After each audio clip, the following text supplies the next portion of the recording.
histoire qui a donc 2500 ans. Un texte qui nous parle de la restauration. Évidemment que ce matin, nous ne pourrons pas lire tout ce livre-là, mais j'ose vous proposer de le lire chez vous cette semaine, mais pas simplement le lire, que le Saint-Esprit, prenez le temps qu'il puisse vous parler. Vous savez, on est dans une génération de rapidité. Tout doit aller vite. Et Dieu doit me répondre tout de suite, là, maintenant.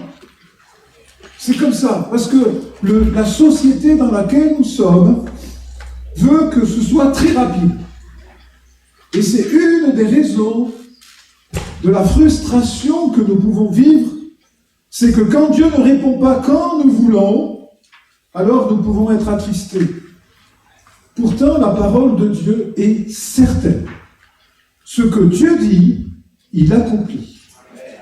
Et nous pouvons être certains que ses promesses s'accompliront. Alors, dans Néhémie, on va lire le chapitre 1er. Durant le mois de Kisleu, la 20e année du règne d'Artaxerxès, ça c'est pas facile à dire, alors que je me trouvais à Suse, la capitale, Hanani, l'un de mes frères, est arrivé avec quelques hommes de Juda. Je les ai interrogés au sujet des Juifs rescapés de la déportation et au sujet de Jérusalem. Ils m'ont répondu, les rescapés de la déportation se retrouvent là, dans la province, au comble du malheur et du déshonneur. La muraille de Jérusalem est pleine de brèches et ses portes ont été réduites en cendres. À cette nouvelle, je me suis assis. J'ai pleuré. J'ai porté le deuil durant des jours, jeûnant et priant devant le Dieu du ciel. J'ai dit, Éternel, Dieu du ciel, Dieu grand et redoutable, toi qui conserves ton alliance et ta bonté à ceux qui t'aiment et qui respectent tes commandements, je t'en prie, prête une oreille attentive et que tes yeux soient ouverts. Écoute la prière que moi, ton serviteur, je t'adresse en ce moment, jour et nuit. J'intercède pour tes serviteurs, les Israélites, en confessant leurs péchés, ceux que nous avons commis contre toi. Oui, ma famille et moi, nous avons péché. C'est certain, nous nous sommes mal comportés envers toi. Nous n'avons pas respecté tes commandements, tes prescriptions et tes règles que tu avais données à ton serviteur Moïse. Souviens-toi donc de ta parole que tu as ordonnée à ton serviteur Moïse de prononcer. Si vous vous montrez infidèles, je vous disperserai moi-même parmi les peuples. Mais si vous revenez à moi, si vous respectez mes commandements et les mettez en pratique, alors même si vous êtes exilés à l'extrémité du ciel, je vous rassemblerai. De là, je vous ramènerai à l'endroit que j'ai choisi pour faire résider mon nom.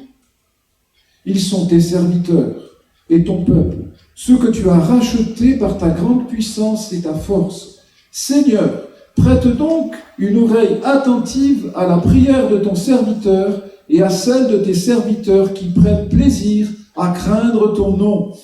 Donne-nous du succès à la démarche de ton serviteur. Permets-lui de gagner la compassion de cet homme. Il parle du roi. J'étais là, le responsable des boissons du roi. On dit ça à un échanson. C'était pas un boulot très sympa. Parce qu'en fait, à l'époque, ces empereurs, les méthodes n'ont pas forcément beaucoup changé, mais on cherchait à les empoisonner.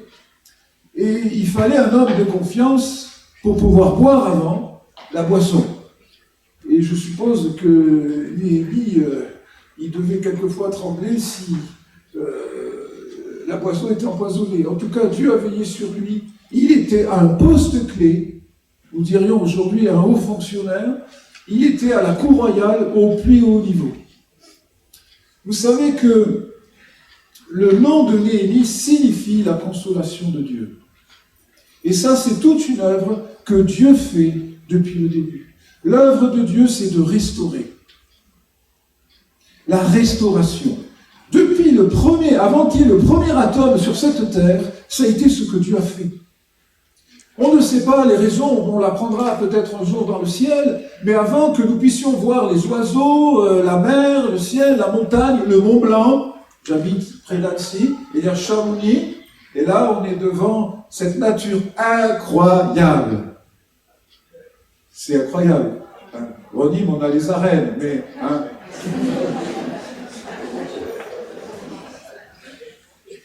Il y avait des Gaulois avant ici. Maintenant, il n'y en a plus. Des Romains.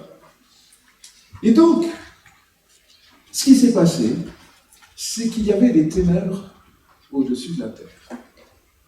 Mais en suspens, l'Esprit de Dieu se mouvait.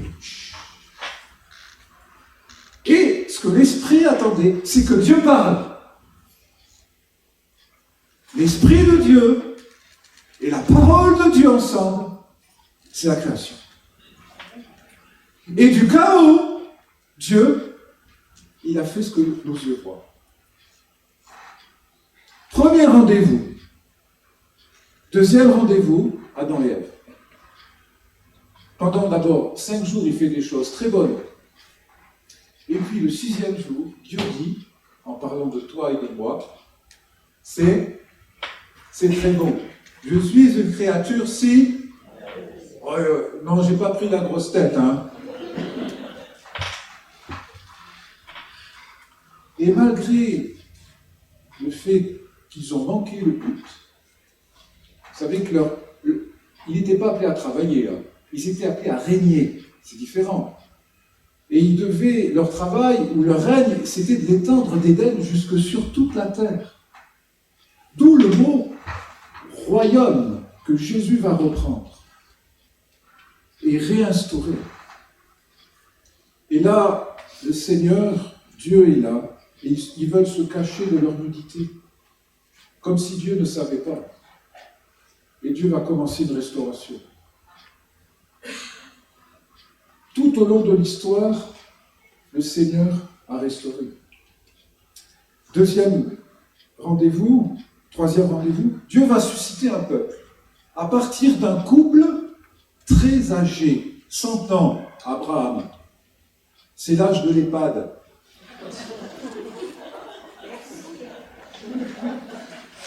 Sarah, en Suisse on dit 90, 90 ans. Enfanté quand même. Et de ça, Dieu, qu'est-ce qu'il veut faire? Qu'est-ce que le Seigneur veut faire? Il veut faire un peuple. Il veut faire le peuple d'Israël. Quand tout est foutu, l'homme dit c'est foutu, Dieu dit non. Et ça va être une constante. Une constante. Jusqu'à ce que, alors je fais la version courte, jusqu'à ce que ce peuple d'Israël retrouve en déportation par les Babyloniens. C'est l'Irak actuel. Et pendant des décennies, ils sont restés. Il va y avoir un changement de régime. Ce sont les Perses qui vont venir, comme ça avait été annoncé à Nebuchadnezzar. Vous savez, ces grands statues, je ne sais pas si vous vous souvenez, l'or, l'argent, les reins, le bronze et l'argile, c'était les royaumes successifs. Donc nous sommes rendus à l'époque perse, l'Iran. Et là, il y a un roi, c'est Darius, et il va être... C'est là que Néhémie va être au rendez-vous pour que Dieu commence une restauration. Mais je voudrais, avant qu'on démarre sur Néhémie, vous dire que l'apogée de la restauration, c'est l'œuvre de Jésus-Christ. Amen. On est attentif au discours des présidents en général. Hein. Vous savez, leur discours de politique générale. Jésus, lui, il a choisi de faire son discours dans une synagogue. Et il va dire ceci. L'Esprit du Seigneur est sur moi parce qu'il m'a oint pour annoncer une bonne nouvelle. Ah. Vous aimez les bonnes nouvelles? Ah, des fois, il ne faut pas allumer le poste de télévision. Je partageais ça quand j'étais là en juin dernier, parce que dans ma lecture personnelle, je relisais quand Jésus dit « Vous savez discerner les temps, vous ne savez pas discerner les temps. » Et vous savez que nous vivons une époque incroyable pour l'Église. C'est le temps de l'Église, parce que Jésus revient bientôt. Et sachez qu'il est décidé, plus que tu puisses le penser, à ce que le plus grand nombre soit sauvé. C'est en route. Il faut le garder à l'esprit, parce que cette Église va être pleine. Les portes, les gens attendront dehors. Est-ce que vous savez que c'est ce que Dieu voit, ça? C'est la bonne nouvelle aux pauvres, c'est-à-dire ceux qui sont dans le besoin. Il m'a envoyé pour guérir ceux qui ont le cœur brisé, pour proclamer aux captifs la délivrance et aux aveugles le recouvrement de la vue, pour renvoyer libres les opprimés et pour publier une année de grâce. La différence, c'est que Jésus n'est pas resté au stade de la déclaration. Parce que quelques 3 ans plus tard, il va mourir sur une croix. Et vous savez que la croix, elle a double face. Il y a Jésus qui meurt. Mais il y a quelqu'un d'autre qui meurt, c'est toi. J'ai été crucifié avec Christ. Et si je vis, ce n'est plus moi, c'est Galates 2:20. Ça, c'est la réalité. Pourquoi ? Parce que l'Évangile, parce que ce n'est pas juste de nous améliorer, il faut nous tuer, il faut tuer la nature adamique. C'est la source du péché. C'est ça qui produit les problèmes. Donc, la solution, elle est radicale. Il faut tuer le vieil homme. Et quand Jésus meurt, c'est moi qui meurs. Parce que je ne peux pas me changer. Il faut tuer la racine, la source du mal. Et Jésus, vous savez ce qu'il a fait? Il a mis la fin à l'ancien régime. Ce régime, c'est la puissance des ténèbres qui s'accroche aux âmes. Il les a dépouillés à la croix du calvaire. Il a mis fin. C'est fini. Et quand je donne ma vie à Jésus, que je confesse mes péchés, le sang de Jésus me purifie. Et il me délivre. Les liens tombent. Cette histoire, il y a 2500 ans, c'est juste la bande-annonce. L'apogée, c'est Jésus-Christ. Pour autant, Néhémie, qu'est-ce qu'il veut dire? Il veut nous dire Néhémie. D'ailleurs, je relève un texte dans 1 Corinthiens 10, verset 11, je lis pour vous. Ces choses leur sont arrivées pour servir d'exemple et elles ont été écrites pour notre instruction à nous qui sommes parvenus à la fin des siècles. Vous savez, le Nouveau Testament emploie une expression « les derniers jours », depuis que Jésus est venu. 2000 ans, ça dure, les derniers jours. Mais, mes amis, plus que jamais, je suis sûr que s'il y avait des chrétiens comme Paul qui étaient ici aujourd'hui ce matin, ils nous diraient c'est minuit moins 5. Jésus est vraiment, vraiment là. Il arrive bientôt. Et malgré tout ce qui se passe, Ésaïe nous dit que dans les derniers jours, l'obscurité va venir, mais la lumière va briller. Et c'est l'heure de l'Église maintenant. Donc Dieu a un plan. Dis, Dieu a un plan, tu es d'accord ? Dieu a un plan. Dieu a un plan pour la communauté. Dieu a un plan pour ma vie. Néhémie, il se trouve à Suse. C'est la capitale, la nouvelle capitale de l'Empire perse, à 1500 km. Donc il n'est pas... Il est assez loin. Mais quand il va apprendre cette nouvelle, la première chose qui va se passer, c'est que c'est son âme, c'est son cœur qui va pleurer. Lorsque j'entendis ces choses, je m'assis, je pleurais, je fus plusieurs jours dans la désolation, je jeûnais, je priais devant le Dieu des cieux. savez que à cette période, tous les Juifs ne sont pas rentrés. Certains ont refait leur vie dans tout cet empire, l'empire de Babylone et l'empire de Perse. Il y a eu un premier charter à la fin de l'empire babylonien. Certains sont repartis, il y a Esdras et Zorobabel, pour reconstruire le temple. Pour autant, beaucoup ne sont pas revenus à Jérusalem. Et c'est la diaspora de l'époque. Et Néhémie, dont le nom signifie « le Seigneur console », d'ailleurs je remarque que Néhémie, ce n'est pas lui qui s'est donné son prénom, ce sont ses parents. Et je ne peux que croire que ses parents ont déclaré sur cet enfant leur foi. Ils ont fait déclaration de foi. Dieu va consoler. Donc, il a eu un héritage de ses parents. Les paroles que nous prononçons sont très importantes. Les paroles que nous donnons sont importantes. Faites attention à ce petit membre. De lui viennent beaucoup de soucis et de problèmes. Ça s'appelle la langue. Jacques dit que c'est un membre qui peut enflammer, qui peut faire du mal. Que tes paroles soient peu nombreuses. Que mes paroles soient peu nombreuses. Apprenons. Faisons attention à ce que nous disons. Oui, nous sommes parfois comme Néhémie dans la peine. Ça, c'est clair. Et quand on a un cœur, Dieu cherche des cœurs qui pleurent avec lui. Mais Néhémie ne va pas rester au stade de l'émotion. Parce que c'est normal, là, Dieu nous a créés avec une émotion, et quand il y a du chagrin, c'est normal de pleurer. Ça fait partie de notre identité, de ce que Dieu a voulu. Dieu pleure. Jésus a pleuré. Donc, c'est normal de pleurer.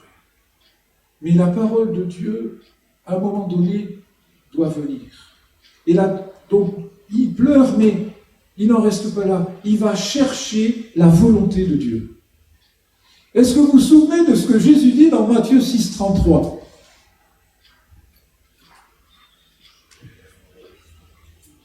Cherchez, premièrement, le royaume et la justice de Dieu, et toutes choses vous seront données par-dessus. Ce fameux royaume que Adam et Ève ont perdu. À l'époque, véridique, il y a très longtemps, j'allais dire un mot en anglais.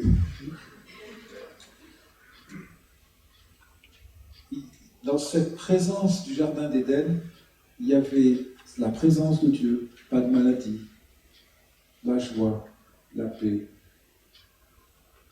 l'abondance. Et ce que Jésus est revenu mettre à l'honneur, c'est son royaume. Paul dira, recherchez les choses d'en haut. Dans une époque très matérialiste, nous sommes appelés à rechercher les choses d'en haut. Nous sommes donc des chercheurs. Et celui qui cherche, on est d'accord. Mais vous savez que si nous le cherchons d'un même cœur, alors nous le cherchons personnellement, mais collectivement. Si nous recherchons le royaume, dans ce lieu, les malades sont guéris, les femmes se convertissent, parce que le royaume est là. L'Église, ce n'est pas le royaume. C'est simplement une agence du royaume. D'accord ? C'est une agence du royaume. Nous représentons le royaume, mais nous devons le chercher. Nous devons rechercher sa volonté. Donc nous voyons Néhémie qui a un cœur. Le cœur de Dieu. Ça démarre bien. Deuxièmement, il va chercher sa volonté. Et nous sommes appelés personnellement, individuellement et collectivement à chercher sa volonté. Parce que quand on est dans sa volonté, on ne force pas. Le Seigneur, c'est lui qui agit. Troisième qualité de Néhémie, et c'est une grande qualité. Néhémie ne va blâmer personne. Il va conjuguer la situation au nous. La solution, ce n'est pas l'accusation. Il va employer, il va dire, nous avons péché.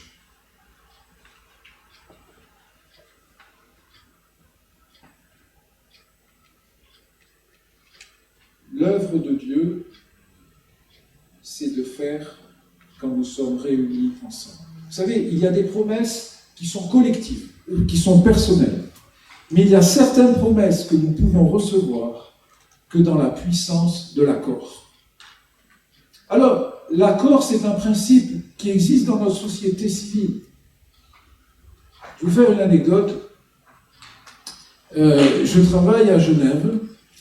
C'est un pays très paisible. Et c'est vrai.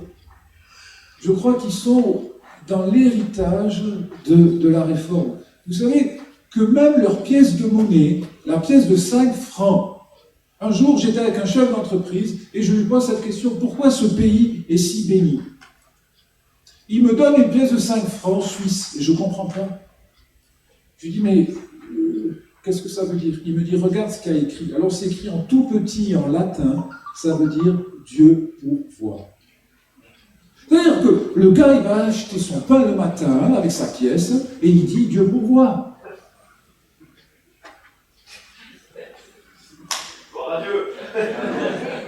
Et le jour où j'étais embauché, j'ai 2 entretiens d'embauche. Le deuxième entretien, il me dit Monsieur Soriano, vous ne m'avez pas dit que vous étiez pasteur. Ah. Et en fait, ce n'était pas lors du jour du premier entretien, parce que je n'avais pas raison de dire, mais il a été voir sur Internet. Enfin, mon prédécesseur. Et alors, je lui dis, ben oui. Je dis, il y en a qui croient en Bouddha, moi je crois en Jésus. Et c'est une famille juive. Et donc je lui dis, Monsieur Lévy, regardez, même en Suisse, on parle de la foi. Je lui dis, vous avez vu la pièce de 5 francs? Et je lui dis, moi je crois que mon Dieu pourvoit mes besoins. Et il y a peu de temps, dans les rues, devant notre entreprise, il y a eu un cortège de syndicalistes. La puissance de l'accord. Mais c'était très gentil. Alors, je vais voir mon patron, je lui dis, écoutez, la grève en Suisse, c'est sympa, mais nous, en France, nous, on sait faire, parce qu'on bloque le pays. Vous ne pouvez pas décoller. Vous ne pouvez pas prendre le train. C'est terminé. Je dis, mais il faudrait prendre des cours. Parce que nous, la puissance de l'accord, on sait ce que c'est. Mais Jésus va dire, si au moins 2 se mettent d'accord, la puissance de l'accord, je vais répondre. Je suis avec eux. Donc Néhémie, il sait très bien, il a conscience de la puissance de l'accord. Il en a conscience. Et quand il va retourner à Jérusalem, il va être une bénédiction. Donc ce texte de Jésus, c'est dans Matthieu 18, verset 19. Je vous dis en vérité, si 2 d'entre vous sur la terre s'accordent pour demander quelque chose en mon nom, mon Père qui est dans les cieux leur accordera. 3e facette de Néhémie, c'est qu'il va confesser les péchés. Je le disais tout à l'heure, ce n'est plus moi qui vis, c'est Christ qui vit en moi. Alors, dans la nouvelle alliance, dans le nouveau régime, comment ça fonctionne? Puisque je suis dépositaire, ce n'est plus Dieu avec nous, bien qu'il le soit, mais Dieu en nous. Vous savez, Jésus a dit que le plus petit dans le royaume de Dieu est plus grand que les Moïse, les Abraham, les Isaac, les David et tout le reste. Pourquoi? Parce que tous ceux de l'ancienne alliance n'avaient pas le privilège d'avoir Dieu en eux. C'est extraordinaire, ça. Christ en moi, l'espérance de la gloire.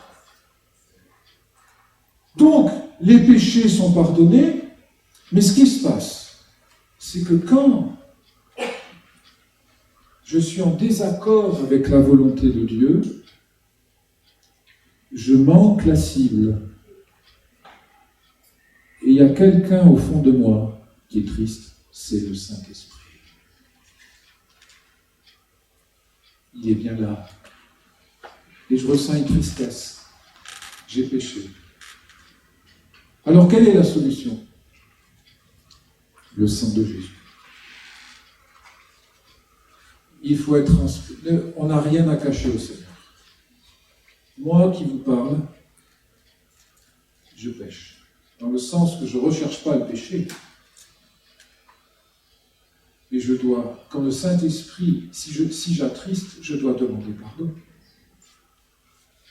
C'est la vie, c'est le rythme de croisière de la vie du nouveau croyant. Et il nous est dit, confessez vos péchés les uns aux autres, afin que vous soyez guéris. Donc, tant que nous serons sur cette terre, nous aurons à faire face à nous-mêmes et au péché.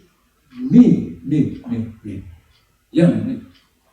L'Apocalypse 12 nous dit, ils l'ont vaincu, le diable, l'accusateur, grâce au sang.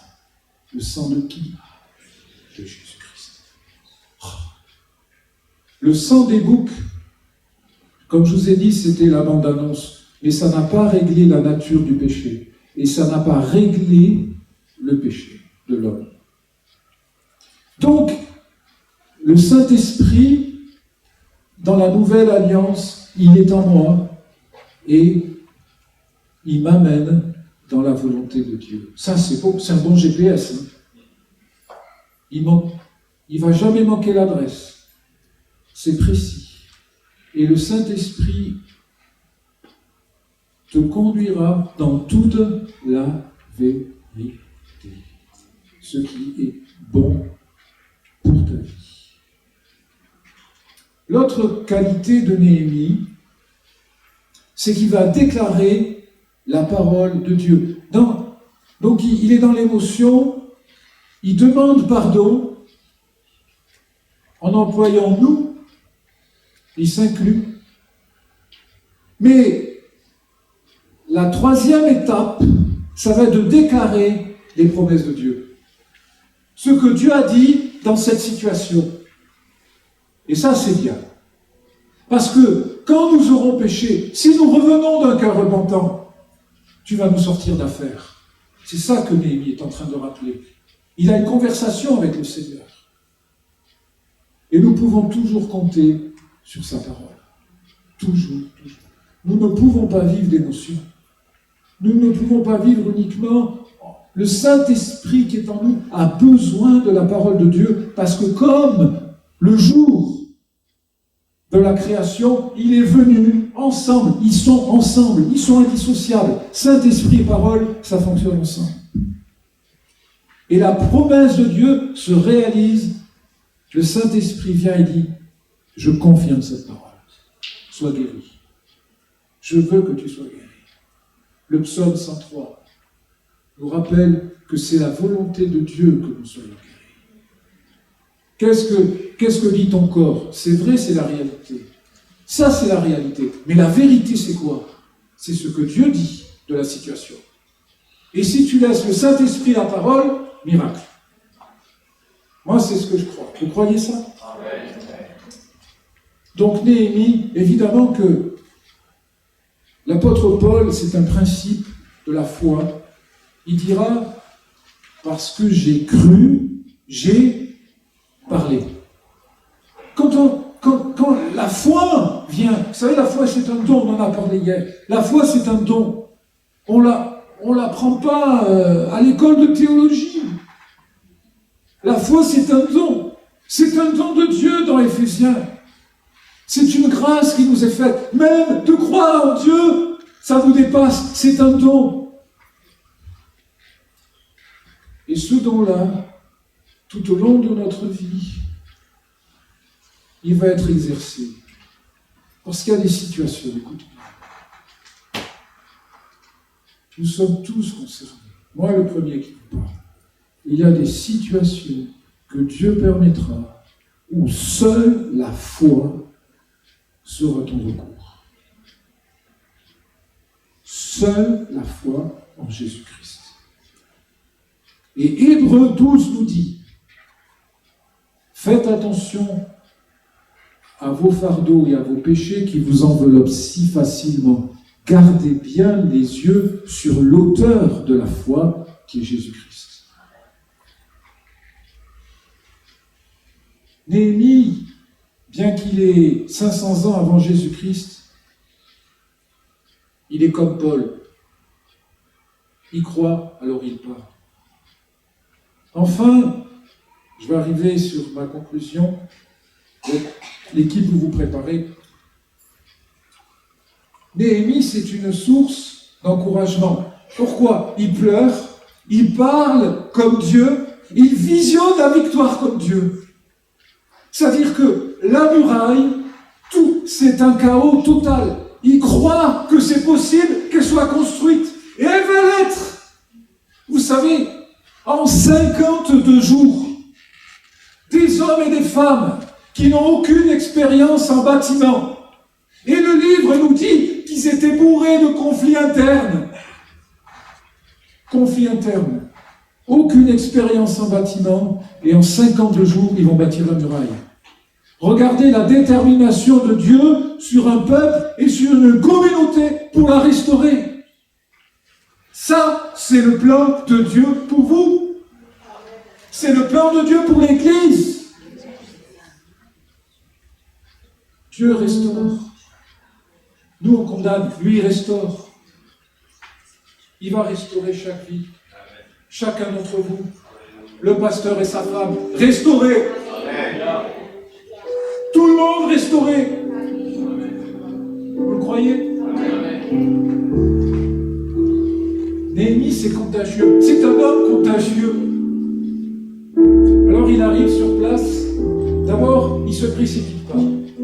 Il arrive un soir. Il ne dit rien à personne. Il veut juste analyser la situation.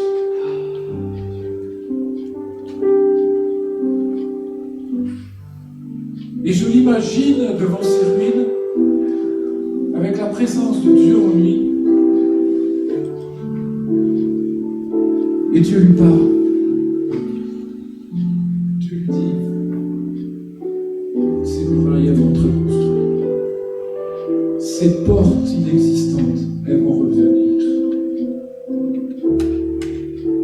Ça, c'est la grâce de Jésus. Il n'avait pas de micro. Il va réunir ensuite ceux qui sont là le lendemain. Il va leur dire la chose suivante. Vous voyez le malheureux état où nous sommes.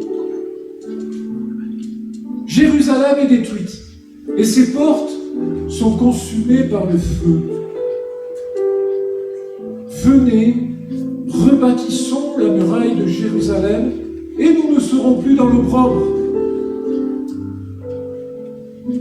Et je leur racontais comment la bonne main de mon Dieu, écoutez ça, et je leur racontais comment la bonne main de mon Dieu était sur moi. Et quelles paroles le roi m'avait adressées. Ils écoutent ça. Ils voient cet homme, il est contagieux. Eux, ils voient la ruine, lui, il voit la victoire. Il est contagieux. Il n'y croit plus, et lui, il y croit. Vous savez ce qu'ils répondent? Est-ce que vous êtes prêts à répondre à ce qu'ils ont dit là?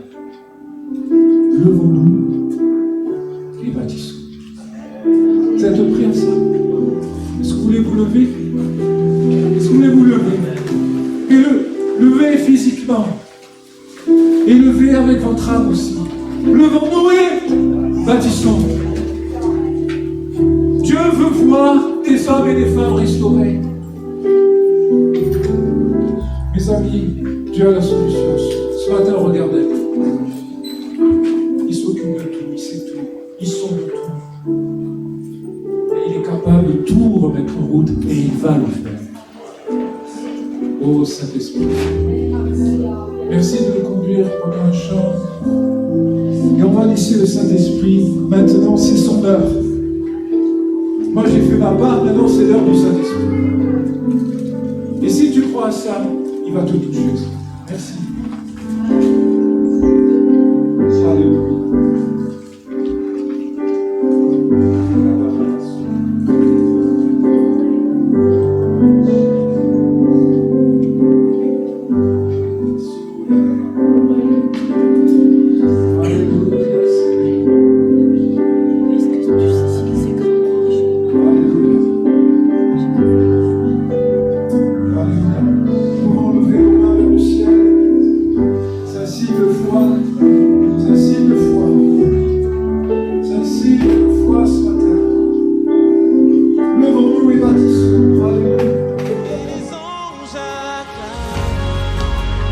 Tu